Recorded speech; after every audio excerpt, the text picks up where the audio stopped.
Hey yo, what is up? Today I am reviewing the VXE R1 SE. This is the cheapest R1 mouse in the entire VXE family. It comes in delivered at $16 where I'm at. Now I know some of you pay $22, $25, but this $16 price comes in with some mobile platform discount codes, and that's how I got it down to $16. I know some of you are paying more than that. Depending on where you are, you're gonna get some price variance. But anyway, this mouse is the most interesting out of all three VXE mouses, and it's not for the right reasons. Now I will tell you the full story after we go through all the specs and review the parameters of this mouse. So first of all, I will say that I have 21 by 10 hands. We are testing in excess of 90 plus degrees, 92 right now, with about 50% humidity. Those are the conditions that we are testing in. The battery life, first of all, it has a 250 milliamp battery, just like the R1 Pro. So after 7 days of 10 hour plus usage, I still have, if you take a look, I have 20% battery life left. So I suspect it will go on to about 10 days on 1K polling. As you can see, I'm connected with the 2.4 Hertz dongle, which is like, that little USB dongle, instead of the 4K that I have here, 4K dongle. This mouse is supposed to have 2K compatibility connection, and we'll talk about that in a little bit. But first, we'll talk about the hygiene check. Yeah, right now it's a little bit disgusting. You can see some buildup of dirt, but this is 7 days of usage. You can see some dirt pushed up to the side here from my fingers, pushing it all the way, and then some dirt at the thumb here, which I think happened today. Today is a pretty hot day and I was like pretty clammy and sweaty. My hands are pretty clammy and sweaty all the time, so this is a natural thing that happens to all my mouses anyway. But all things considered, for 7 days this isn't too bad at all. I'm not unhappy with it. In fact, I actually like this coating, and I like that it can withstand a little bit of sweat and grime buildup over 7 days, this is totally acceptable to me. I clean my mouse almost every 2-3 days, so it's not a problem for me. Now let's talk a little bit about shape and size. Same as the other R1 reviews that I've done. This is a Sora, Ninjutsu Sora 4K, close to 1-to-1 clone. A slimmer X2, a slimmer XM2WE. If you like that certain type of shape, then it's going to be very comfortable for you. Now, build quality, which is the next subject, is solid. I don't get any kind of creaking when I press down on it anywhere. There are no visible cosmetic flaws, and overall I have no complaints. However, here's my first problematic encounter with the mouse. It is not flat. You can see it rocking here, left to right. There seems to be some kind of high spot in the middle of the mouse. The left and right rocking is a little bit more than normal. Now I can't say it's affected my gameplay, but I know it's there and it's slightly annoying. So let me just show it to you on flat table surface. So I'm going to lift my pads up, put it on the flat surface, and try to show it to you on this camera. Left to right, you can see that rocking, and this is the F1 Pro Max. There is absolutely no rocking when I press left or right side. On the R1 SE, you can clearly see it moving, right? There is some kind of rocking going on, and the Pro Max completely flat. The mouse is sitting on the skates as it should without any kind of issue. So that's my first gripe, you could say, with the mouse. The coating itself, there isn't any. You know, it's just it just looks like textured plastic. And if I'm being fair, I like it very much. Sure, the Pro and the Pro Max, they have a, you know, they have a coating that makes it feel premium. The grippy, smooth coating, just like a G Pro Superlight, just like Lamzu mouse. You know, they have this premium coating, makes it feel premium. Yes, I agree, but I'm not disliking this version without any coating. In fact, I kind of like it. Don't mind it at all. Now the buttons is next up, which is where we encounter our second problem.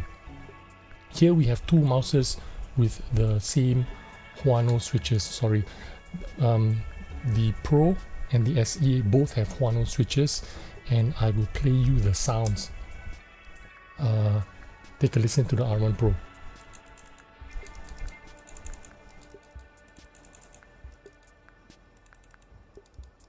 And this is the R1 SE.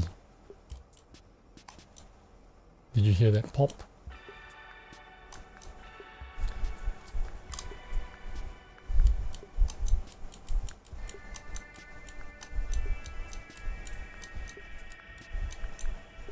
It makes a popping sound, and it has a little bit more, resistance. And if you set it down for a few minutes and come back to it later, the first press is always louder. It's really strange. I don't know why. The same design, the same switches, they work so poorly over the Pro and the Pro Max. Here, listen to the Pro again. This is the SE. Squeaky and poppy hollow sound. Really terrible and really nice. For comparison, this is the Pro Max with the Kale switches. Also very nice sounding. For me, the click feel is kind of unacceptable for gaming, and you know, although it did not affect my performance in game, I still would not want to keep experiencing this click quality if I have another option. So you know what I mean? If I could avoid it, I would. It when I was using it, when I was gaming with it, there's no problem. The clicks was not a problem, but it is annoying. It is there, and if I had an option to switch it out, I would switch it out. So that's what I got to say about the buttons. Next up, the feet. I've shown you guys there was a significant drop in speed between the Pro Max and the Pro. Let me just demonstrate to you. This is the Pro Max. Look at how smooth the spin test. I show you very quick spinning, and the Pro Max and the Pro, sorry, significantly less spin. You can see it very quickly die, right? It's dead there. But the Pro Max spins a lot more. Really strange. And the same goes with the SE.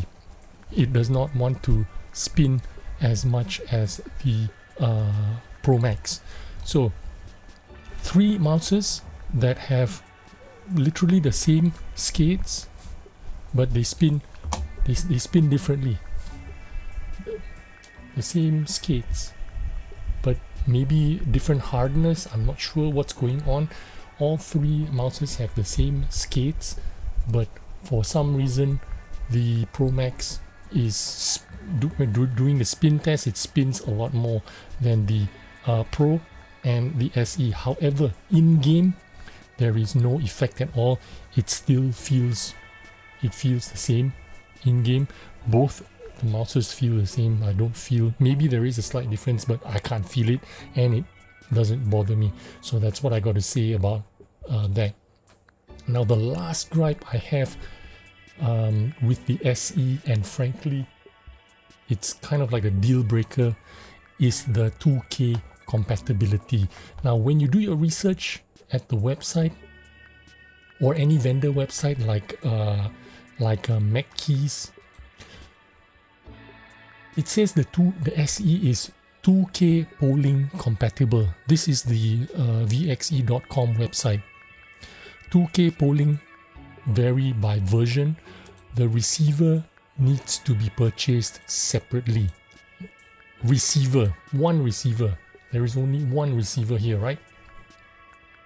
Now, in the absence of a specific 2K dongle in the marketing page, you rightly assume that they mean you're supposed to use the 4K dongle. But you're only limited to 2K polling speeds. Look at the literature here. It says 2K return rate requires 2K receiver, 2K and above requires 4K receiver. And you go to MacKeys, the same thing. You need 2K dongle or you need a 4K dongle, but VGN only has one dongle, which is this one, the 4K dongle. So this has been a problem. I could not connect it.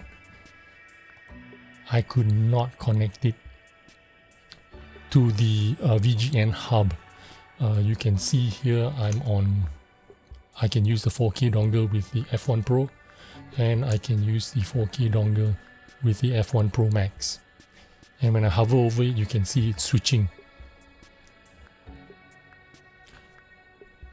It knows that I'm using the 4K dongle, but here I cannot connect with the SE. I can only use 2.4 Hz. I can't get 2K polling rates out of my Dragonfly R1 SE. And when I spoke to the vendor and I spoke to the people at VGN Labs, even they didn't know what was going on. Now I'll share with you what they said to me.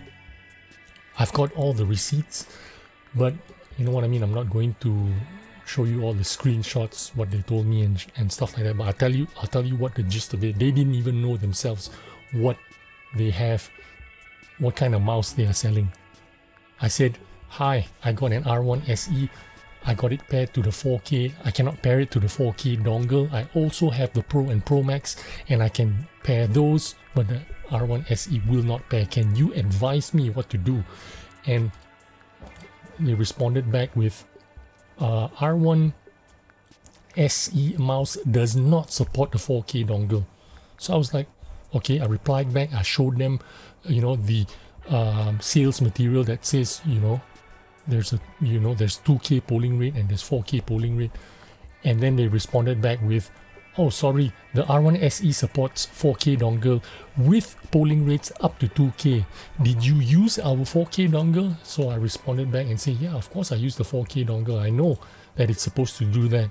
Use the 4K dongle, but you only get 2K polling speeds. And then they responded back, okay, you can try repair it again, maybe uninstall it and stuff like that. So that's exactly what I did. I uninstalled my VHub, I reinstalled it, and I repaired everything again. But the SE will not pair with the 4K dongle. So I send them the screenshots. I tell them exactly what happened. I've got the latest firmware. I've uninstalled and reinstalled VHub. And then I told them, I've done everything I could, but the SE just will not talk to the 4K dongle.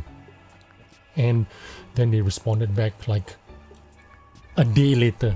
The next day they had to think about it, and the next day they responded back and said, the R1 SE mouse does not support 4K dongle. And I'm like, what the fuck? I was like, first you say it doesn't support, then you say it does support the 4K dongle, except you only get 2K polling speeds. And then now you respond back again and say it does not support. What is going on? And then they respond back and say R1 SE mouse does not support 4K dongle. I apologize for the inconvenience caused. I sent you the wrong message. So I said, in that case, why did MacKeys and all the other resellers advertise it as 2K polling capable? Even the VXE website says it's 2K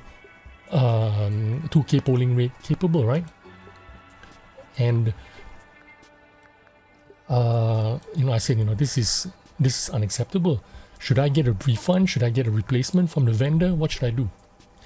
And he responded back with, it can reach up to 2K polling rate, that is correct, but you'll need to pair it with a 2K dongle. So the VGN guys are telling me that you need to pair it up with a 2K dongle, trying to tell me like a 2K dongle and a 4K dongle is different thing. You know what I mean? Like there's two separate products here, which there isn't, because VGN only has one dongle, which is the 4K dongle. So I said to them, I messaged back to them and I said, can you show me where I can buy this 2K dongle? And they responded back. With, we don't sell the 2K dongle. Of course they don't sell the 2K dongle because it does not exist. VGN, I've been following VGN since May 2023, when the Dragonfly was first coming out. I was a big fan, right? I made a lot of videos on the Dragonfly, so I've been following them. I know they only have one dongle, which is the 4K dongle. So they say, we don't sell the 2K dongle here. And so I replied to them, so this mouse can't reach a 2K polling rate if there's no dongle that exists? And the answer back is, yes, that is correct. So basically, can you imagine this? I can sell a mouse and say my mouse is 8K compatible. I've got 8K polling rates on my mouse, except I don't sell the dongle that supports it. Imagine that. You can make up any number you want. I've got a latest mouse, man. It's the best mouse in the world. It's got 16,000 polling rate, man. 16,000 hertz polling rate. It's incredible. But you need the 16,000 hertz dongle. And then I don't sell the 16,000 hertz dongle. Does it mean it can't poll at 16,000 hertz? You know what I mean? It can, except there's no dongle for it. Dude, this is unacceptable. I really, really like VGN. I really like VXE brand. I think they make incredible mouses. I think they've done really well. But this thing with the SE and R1, the other mouse that also has 2K polling supposedly, but there is no 2K dongle in existence. They need to figure this out and make it right for people that want to buy this mouse or want to experience the 2K polling rates. Now, I have a lot of mouses to use, so I don't really care, but I'm trying to put myself in the shoes of a 15-year-old. Imagine if I was 15 years old, all I had was this $20 to spend on a mouse, and I thought, dude, I can get a competitive 2K polling mouse for $20 or $30 with the dongle, and I'll be good to go, man. I don't need to spend $150 for the G Pro Superlight. That's going to be awesome. And then I end up with this. Would you be upset if you were 15 years old and you didn't have a lot of money or a lot of options to use other mouses that you wanted? So that is exactly what I'm trying to, convey this message here. It would be very painful for me if I was a 15-year-old kid and this was all I had. So that's what I've got to say about this Dragonfly R1 SE fiasco. Now back to the video, let's talk about the results, because the results are actually not too bad. I want to show you the results. This is what I've been dealing with. My Kovacs results, of course, I wanted to share with you guys. I think I've already shared some of it. This is when I started using the... Hang on, let me just check. When I started using the Dragonfly R1s, it was over here.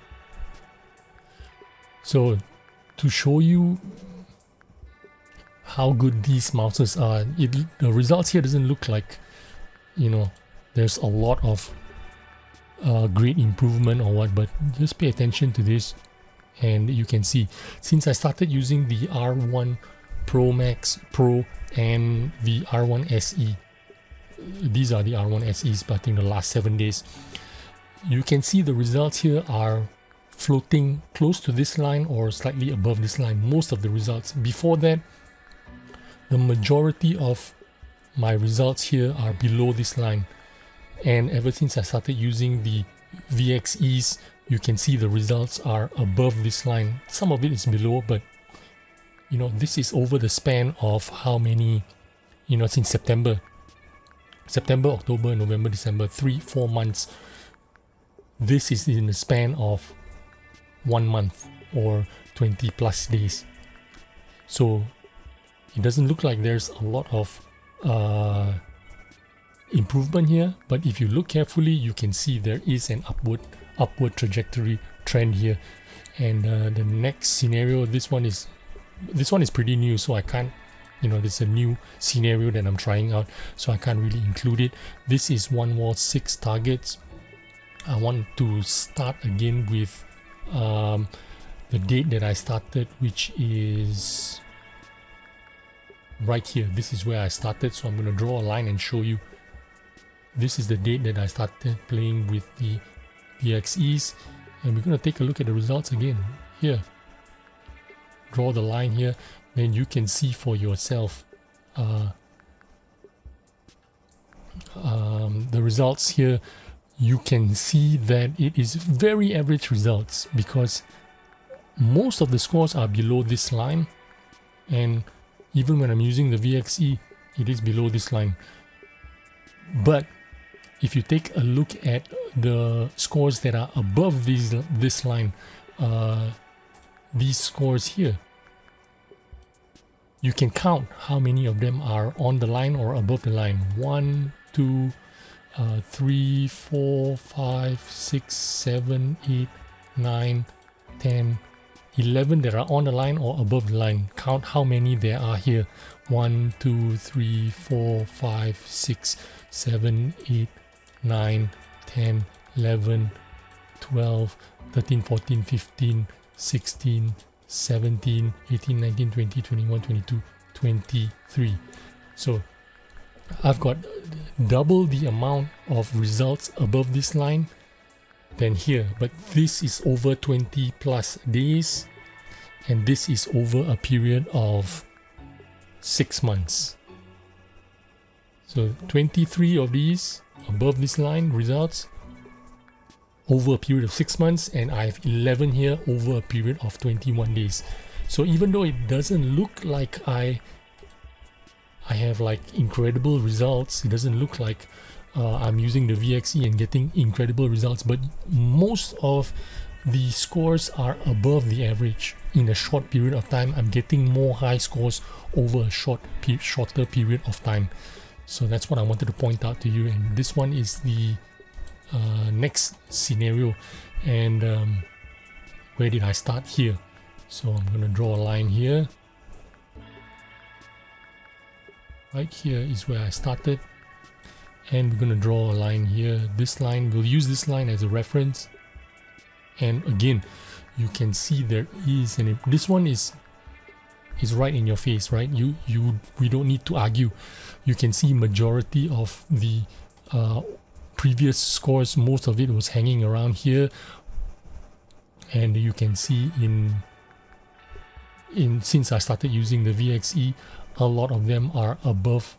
A lot of the results are above that line, so you can clearly see there is an improvement. Although there were a couple of days where, you know, my results went to shit, you know, I wasn't having a good day or whatever, I was having poor form, whatever, but you can see there is an improvement with the results. Next scenario, this is going on too long, but I'm trying to make it as quick as possible here. I'm trying to move as quickly as possible. Again, I started here, so I'm going to draw a line, because I started on the 29th of December is when I started, so we'll use the high score line as the reference. And again, you can clearly see I've got more high scores here over a period of 20 plus days compared to how many, 6 months or whatever, 1 2 3 4 5 6, and here how many, 1 2 3 4 5 6 7 8. So very clear, very easy to see, right? Straightforward. And the last scenario I'm going to show you is this one, the 5 scenarios that I play all the time, every day. Again, the starting date is right over here. This one is even more clearer because this one is easy to see. I started here 29th, and this is all VXE R1 Pro Max Pro and R1 SE. Now with the SE, you can see a dip in form here. Not so good results, but with the R1 Pro Max and the R1 Pro, you can see almost every day at my highest scores. So I was doing like personal bests almost every other day. So very good results. You know, I can't dispute the results because the results are the results. And I forgot to mention also that I only do these scenarios once a day. I just do them once a day. I do not I'm not doing aim trainers. I'm not practicing on aim trainers for hours on end. I just run this scenarios once a day just to keep track of, am I improving? Is the mouse helping? Is the mouse pad helping me? That's what I wanted to know. But anyway, that is all I have for you today on the Dragonfly R1 SE. The troubles that I faced, kind of unhappy with the fact that it cannot do 2K polling now that I've confirmed it with the VGN VXE staff, and this is pretty disappointing. There is no 2K dongle available for sale, so there is no way for me to find out if this is 2K compatible. The last but not least, value for money. Is it worth 20 bucks or 16 bucks that I paid for it? For me, 16 bucks, yeah, it's not bad. But again, I've got problems with the switches. I've got problems with it rocking left and right. These problems do not make me play worse in game. I can tolerate it, but I wish I didn't have to. The most disappointing part, of course, is the inability for it to go into 2K mode, and that is the worst part. That's the worst part of this whole deal. Other than that, you know, I can deal with the rocking because it doesn't really affect my aim, it doesn't affect my gameplay. The switches, yeah, it could have been better if it didn't make that pop sound, that sound. Now the second time I press them, they seem to be not so intense, but if I leave it for a while and then I pick it up, that popping sound is very obvious, and you can feel that resistance in the click. So for me, click feel is very important. If you don't like the click feel, you're not going to like the mouse. So after this video, I'm going to get rid of this mouse. Either I return it back to them, or I get a refund, or I sell it, or whatever I do to it. You know, I'm definitely not going to be keeping the R1 SE. So hope you enjoyed this video and took some useful information. I'm sorry it is a bit of a negative video, but I did my best to try to address the problem and find out how I could make it work. And this is just the truth of, you're not going to get a perfect product all the time. It just happens that way. Anyway, Hope you enjoyed this video, and I will see you on the next one. Bye bye.